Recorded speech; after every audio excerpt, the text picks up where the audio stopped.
Assalamualaikum teman-teman, welcome back to my YouTube video.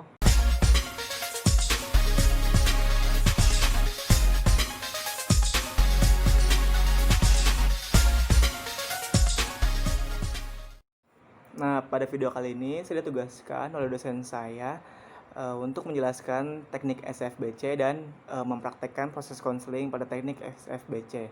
Nah, tugas ini dibuat untuk menyelesaikan tugas dari mata kuliah teori dan praktek konseling postmodern yang diampu oleh dosen Ibu Dr. Farida Aryani MPD.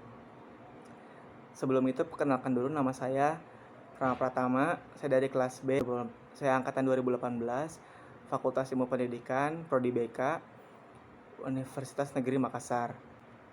Baik, untuk mempersingkat waktu video, langsung saja ke penjelasan tentang SFBC.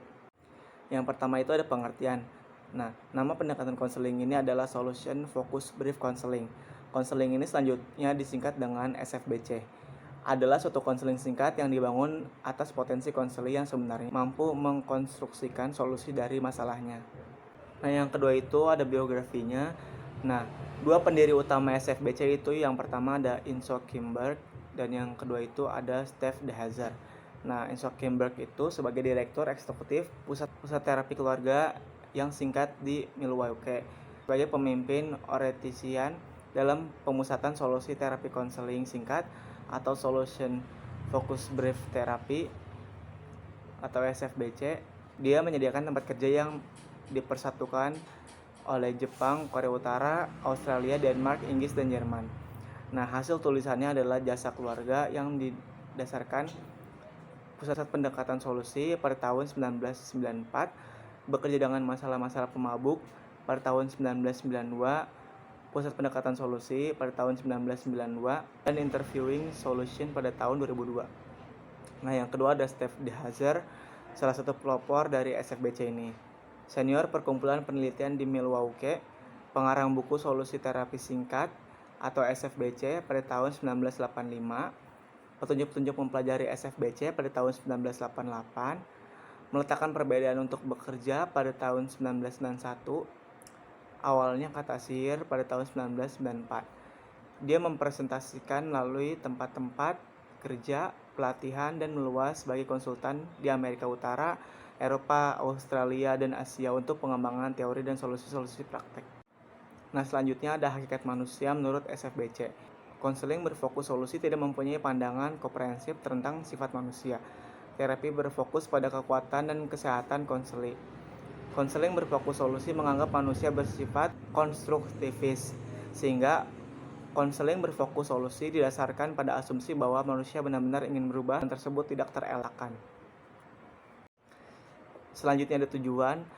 SFBC menawarkan beberapa bentuk tujuan. Yang pertama, mengubah cara pandang, situasi atau kerangka pikir.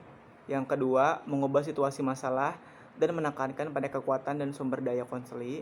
Yang ketiga, konseli didorong untuk terlibat dalam perubahan atau solution talk daripada problem talk, dengan asumsi bahwa apa yang dibicarakan adalah sebagian besar apa yang dihasilkan. Nah, yang keempat, berbicara dengan perubahan dapat menghasilkan perubahan. Secepat individu belajar untuk berbicara dalam istilah kemampuan dan kompetensi mereka, apa sumber daya dan kekuatan yang mereka miliki, dan apa yang siap mereka lakukan dan mengerjakannya. Mereka dapat mencapai hal utama dalam konseling. Selanjutnya ada tahapan-tahapan proses konseling SFBC. Yang pertama itu establishing rapport, yaitu pembentukan hubungan baik agar proses konseling berjalan dengan lancar seperti yang diharapkan, agar terciptanya iklim yang kolaboratif antara konselor dengan konseli. Yang kedua itu identifying a solvable complaint, yaitu mengidentifikasi keluhan-keluhan yang akan dipecahkan.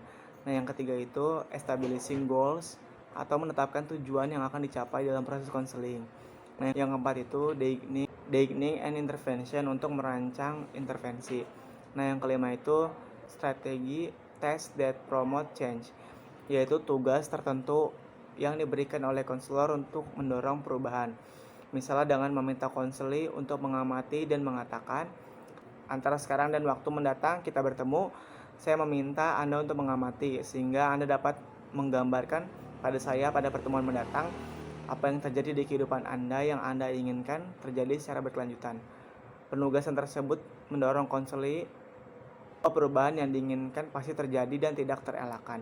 Hal tersebut sangat penting dipahami sebelum mereka memulai merancang perubahan. Yang keenam itu ada identifying and emphasizing new behavior and change, yaitu mengidentifikasi dan menguatkan perilaku baru dan perubahan. Yang ketujuh itu ada stabilization atau stabilisasi. Yang ke-8 itu termination. Pada tahap terminasi, ciri-ciri pertanyaan yang diajukan konselor tidak mengidentifikasi keberhasilan konseli, yaitu hal yang berbeda yang diperlukan dalam hidup Anda, yang dihasilkan dengan datang kemari sehingga Anda mengatakan bahwa pertemuan kita bermanfaat. Dan ketika masalah Anda teratasi, hal berbeda apa yang akan Anda lakukan. Selanjutnya itu ada teknik-teknik SFBC. Yang pertama itu ada exception finding question. Pertanyaan tentang saat-saat di mana konseli bebas dari masalah. SFBC ini didasarkan pada gagasan di mana ada saat-saat dalam hidup konseli ketika masalah yang mereka identifikasi tidak bermasalah. Waktu tersebut disebut pengecualian dan disebut of difference. Konselor SFBC mengajukan as exception question untuk menempatkan konseli pada waktu-waktu ketika tidak ada masalah atau ketika masalah yang ada tidak kuat. Pengecualian merupakan pengalaman hidup konseli di masa lalu ketika dimungkinkan masalah tersebut masuk akal terjadi, tetapi entah bagaimana hal itu tidak terjadi. Dengan membantu konseli mengidentifikasi dan memeriksa pengecualian tersebut, kemungkinan meningkatkan mereka dalam bekerja menuju solusi. Eksplorasi ini meningkatkan konseli bahwa masalah tidak selalu kuat dan selamanya ada. Juga menyediakan kesempatan untuk meningkatkan sumber daya, melibatkan kekuatan, dan menyempatkan solusi yang mungkin. Konselor menanyakan pada konseli apa yang harus dilakukan agar pengecualian ini lebih sering terjadi. Dalam istilah SFBC, hal ini disebut change talk.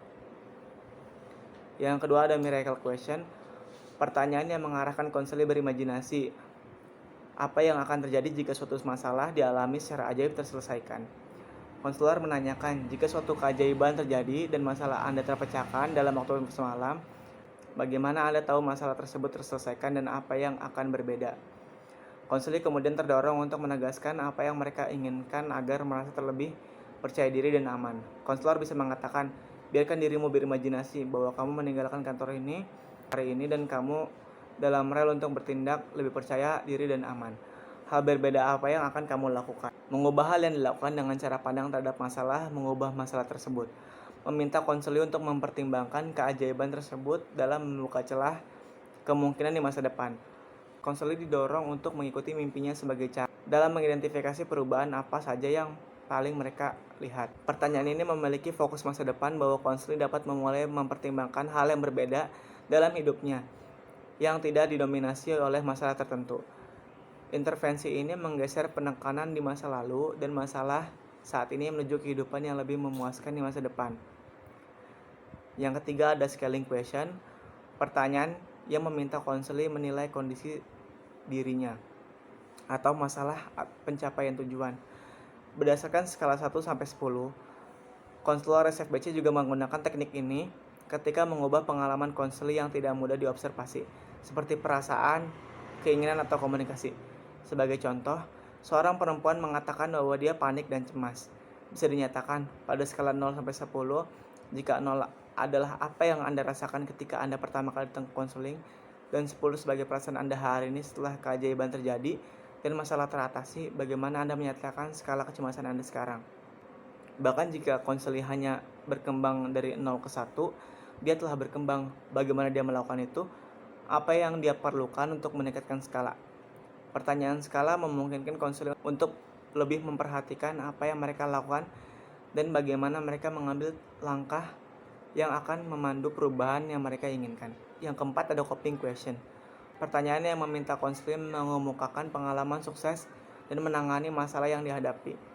Yang kelima ada compliments. Pesan tertulis yang dirancang untuk memuji konseli atas kelebihan, kemajuan, dan karakteristik positif bagi pencapaian tujuannya. Nah, itulah tadi penjelasan materi tentang SFBC. Mari langsung saja kita lanjut ke proses konseling SFBC. Assalamualaikum Pak. Waalaikumsalam, silahkan masuk. Kelihatannya kamu capek banget nih, ada apa ya? Iya Pak, tadi saya habis dari perpustakaan buat ngembalin buku supaya tas saya nggak berat sih Pak. Lalu bukannya ini jam istirahat ya? Apakah kamu udah makan? Iya Pak, tadi saya ke kantin dulu sih Pak sebelum saya balikin buku ke perpus. Oke, bagus ya, berarti kamu sudah makan. Iya Pak. Nah, terus ada apa nih kamu kesini? Temen banget, ada yang bisa bantu? Ya, jadi gini Pak, ini kan sudah semester akhir saya di sekolah dan besok-besok itu udah tinggal ujian-ujian doang kan. Nah, tapi saya masih bingung sama universitas yang bagus untuk saya Pak, untuk lanjutan saya nanti. Oh, jadi kamu masih bingung ya tentang sekolah lanjutan kamu? Iya Pak. Baik, berarti untuk memulai layanan konseling ini, pada masa lalu itu kira-kira kita membutuhkan proses konseling 3-4 sesi konseling. Nah, di mana setiap sesi itu kurang lebih sampai 45 menit. Nah, jika kamu menyimak dan dapat bekerja sama dengan baik, maka proses konseling ini akan berjalan lebih cepat. Sampai sini apakah ada pertanyaan? Oke Pak, saya mengerti dan akan menjalankan proses konseling ini dengan serius agar masalah saya dapat diselesaikan. Nah, tapi Bapak jelaskan lagi, di sini Bapak hanya menjadi fasilitator ya dalam mencari jalan keluar dari masalahmu. Nah, pilihan tetap ada di kamu, sehingga kamu akan lebih mudah dalam menjalankan pilihan kamu nantinya. Karena kamu yang lebih mengetahui tentang kemampuan diri kamu. Iya baik Pak. Nah, tadi kamu bilang bahwa kamu mengalami kebingungan tentang sekolah lanjutanmu. Lalu, menurut kamu, tujuan apa sih yang kamu ingin capai dalam proses konseling ini?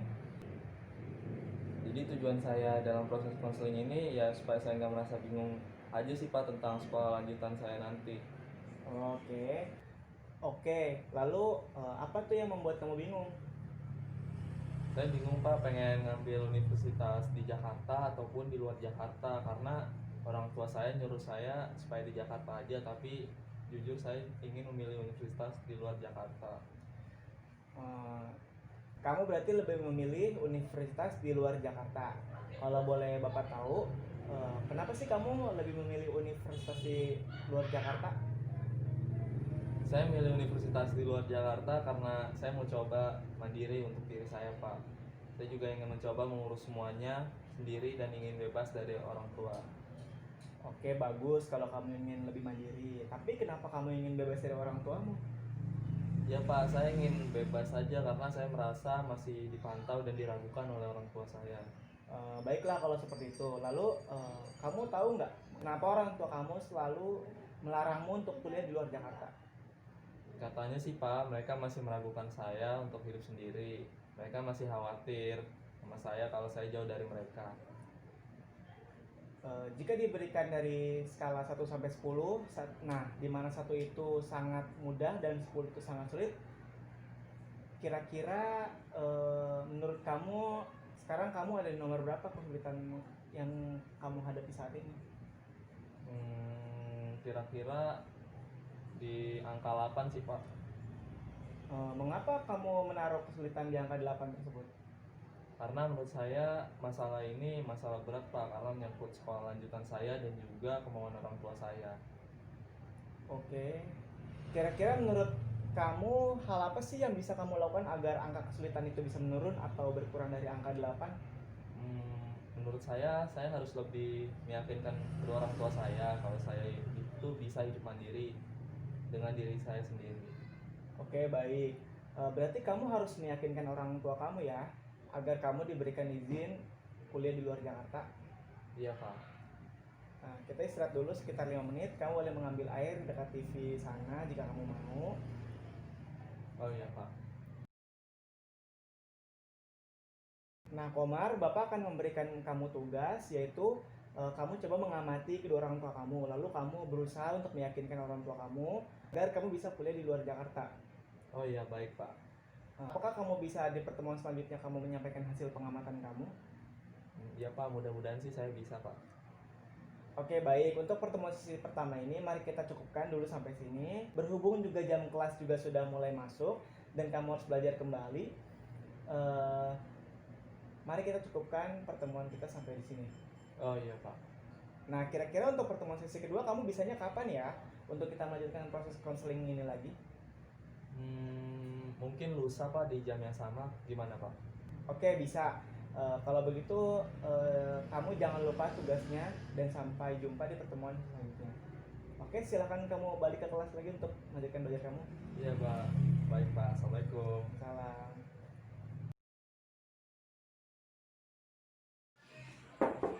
Assalamualaikum Pak. Waalaikumsalam, silakan masuk. Bagaimana pelajaran kamu di kelas hari ini, Komar? Ya kayak biasanya aja sih Pak. Oke lah, langsung saja. Apakah kamu siap untuk melanjutkan proses konseling kita ke sesi kedua ini? Iya Pak, saya siap. Nah, pertama-tama Bapak ingin tahu dulu nih mengenai tugas kamu pada sesi 1 kemarin. Bagaimana tuh kabarnya? Ya Pak, jadi saya udah berusaha meyakinkan kedua orang tua saya bahwa saya itu bisa hidup mandiri dengan cara cuci baju sendiri dan mencuci piring sendiri Pak. Bahkan saya sering menyapu rumah. Wah, sangat bagus banget ya. Lalu bagaimana respon orang tua kamu melihat kamu mandiri seperti itu?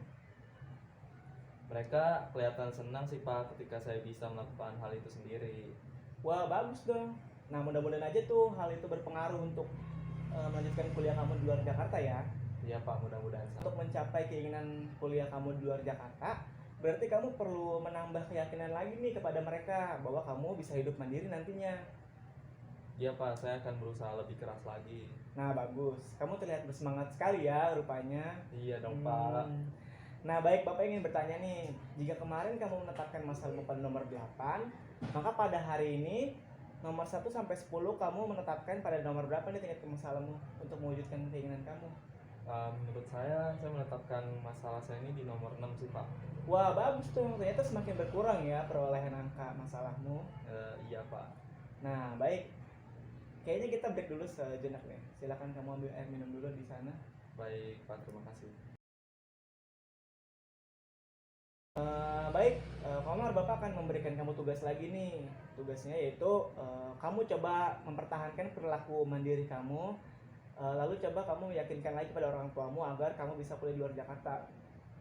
Oke, baik Pak. Baik, mungkin pertemuan sesi kedua ini kita cukup sampai di sini dulu. Kira-kira kapan ya kamu ingin melanjutkan proses konseling sesi ketiga? Kalau minggu depan di hari dan jam yang sama gimana Pak? Soalnya saya harus belajar Pak untuk ulangan matematika dan geografi di hari esok dan lusa. Oh, baiklah. Bapak tunggu ya minggu depan di sini. Oke, kamu silakan masuk lagi ke kelas untuk melanjutkan belajar kamu. Oh iya, baik Pak.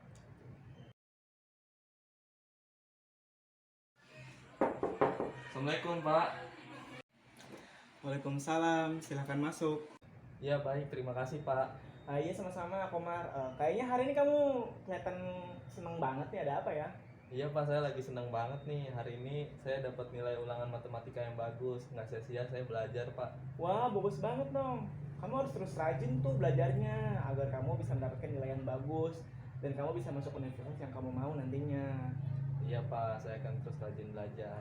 Oh iya, bagaimana tugas kamu yang Bapak berikan minggu lalu? Kabarnya? Tentu saja kabar baik dong Pak. Selain saya selalu mencuci baju dan selalu mencuci piring saya sendiri, saya juga kadang sering membicarakan tentang keinginan saya untuk kuliah di luar Jakarta. Ya walaupun mereka masih belum ngizinin sih, tapi mereka udah mengakui saya itu sebagai anak yang mandiri. Wah, bagus banget dong.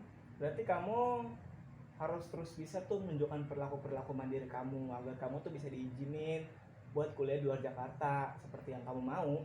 Iya Pak, saya akan berusaha lebih keras lagi. Nah, kira-kira hal-hal apa lagi nih yang harus kamu lakukan agar kedua orang tua kamu bisa mengizinkan kamu untuk kuliah di luar Jakarta? Sebenarnya saya sekarang nggak masalah juga sih Pak kalau memang orang tua saya nggak ngizinin saya untuk kuliah di luar Jakarta. Saya juga sudah terima. Tapi saya akan lebih senang sih Pak kalau mereka bolehin saya untuk kuliah di luar Jakarta. Nah, saya harus tambah meyakinkan mereka dan mulai untuk bicara serius tentang kemauan saya itu. Nah, jadi kamu sudah menerima dong apapun nantinya keputusan mereka? Iya Pak. Baik kalau begitu. Nah, oke kalau begitu, kira-kira langkah apa nih yang harus kamu lakukan selanjutnya? Langkah selanjutnya mungkin saya harus bicara serius kepada orang tua saya tentang keinginan saya. Oke, baik. Kamu ingin berbicara serius kepada orang tua kamu ya? Iya Pak. Baik, jika minggu lalu kamu menetapkan masalahmu pada angka 6, sekarang kamu menetapkan masalahmu pada angka berapa nih? Dari 1 sampai 10. Saya menetapkan masalah saya ini di angka 4 Pak, karena saya sekarang udah merasa lebih baik. Wah, bagus dong, semakin bagus ya angkanya. Dan kamu juga semakin yakin nih dengan keinginan kamu.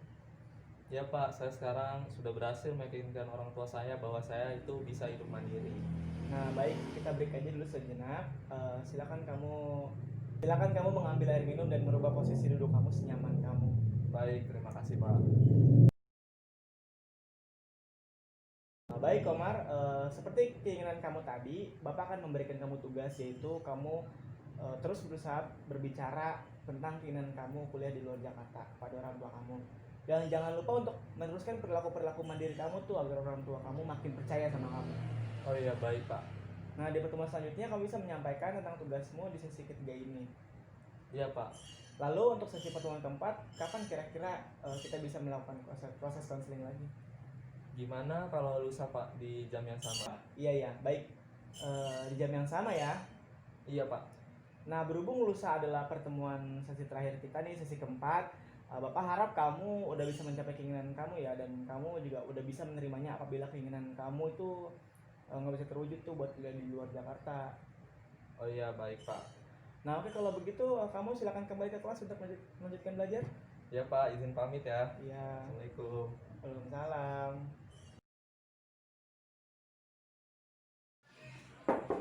Assalamualaikum Pak.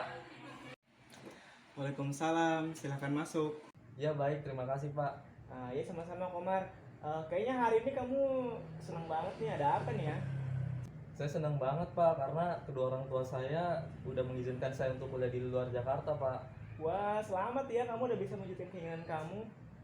Iya Pak, kemarin saya coba untuk berbicara serius dengan kedua orang tua saya, dan ternyata mereka setuju dengan keinginan saya. Wah, bagus, selamat ya. Iya Pak, saya tambah yakin nih dengan pilihan universitas saya milih UPI Bandung Pak untuk melanjutkan sekolah saya. Wah, bagus dong UPI. Iya Pak, terima kasih Pak. Nah, kalau begitu, pertanyaan Bapak rubah. Dari angka 1 sampai 10, berapa angka keyakinan kamu untuk bisa kuliah di luar Jakarta? Tentu saja 10 dong Pak. Wah, bagus banget dong. Berarti kamu udah yakin banget nih ya dengan keinginan kamu dan kemauan kamu untuk kuliah di luar Jakarta. Iya Pak. Lalu bagaimana dengan masalah-masalah yang akan kamu hadapi nih ketika nanti kamu udah hidup sendiri di luar Jakarta? Apakah kamu yakin bisa menyelesaikannya sendiri? Tentu aja yakin dong Pak, kan belakangan ini saya juga udah mencoba menyelesaikan tanggung jawab saya sendiri Pak. Oke, semoga kamu semakin mantap ya untuk menjalankan hari-hari kamu nantinya. Nah, jika nantinya kamu menghadapi masalah baru di luar pada saat kamu sendiri di luar Jakarta, itu bagaimana? Saya akan coba selesaikan masalahnya terlebih dahulu sendiri Pak. Kalau masalah itu tidak bisa teratasi, baru saya nelpon kedua orang tua saya untuk membantu saya untuk menyelesaikan masalah tersebut. Oke, baik. Iya Pak. Jadi pada pertemuan terakhir di sesi keempat ini, kamu udah berhasil ya mencapai tujuan kamu, yaitu kamu bisa kuliah di luar Jakarta. Kamu juga udah diberikan kepercayaan dan keyakinan oleh orang tua kamu untuk kuliah di luar Jakarta. Ya Pak, makasih banget udah membantu dan membimbing saya untuk mewujudkan keinginan saya buat kuliah di luar Jakarta Pak. Iya Komar, Bapak senang banget dengarnya, dan Bapak juga senang udah bisa bantuin kamu. Iya Pak. Berhubung ini adalah sesi terakhir dan keinginan kamu juga udah terwujudkan, Bapak harap kamu bisa menjalankan keinginan kamu dengan baik dan benar nantinya, agar kamu mudah dalam menjalankannya. Bapak akhiri konseling kita pada hari ini. Kamu silahkan kembali ke kelas untuk belajar, dan sekali lagi Bapak ucapkan selamat kepada kamu sudah bisa mencapai keinginan kamu untuk kuliah di luar Jakarta. Iya Pak, terima kasih banyak. Iya, sama-sama Komar. Jika ada yang ingin diceritakan lagi, jangan sungkan ya untuk datang ke sini lagi. Bapak akan mendengarkan cerita kamu kok. Baik Pak, saya pamit ke kelas dulu ya Pak. Assalamualaikum. Ya, waalaikumsalam. Nah, itulah tadi pemaparan materi tentang SFBC dan proses konseling SFBC yang dapat saya sampaikan. Kurang lebihnya mohon maaf. Wassalamualaikum warahmatullahi wabarakatuh.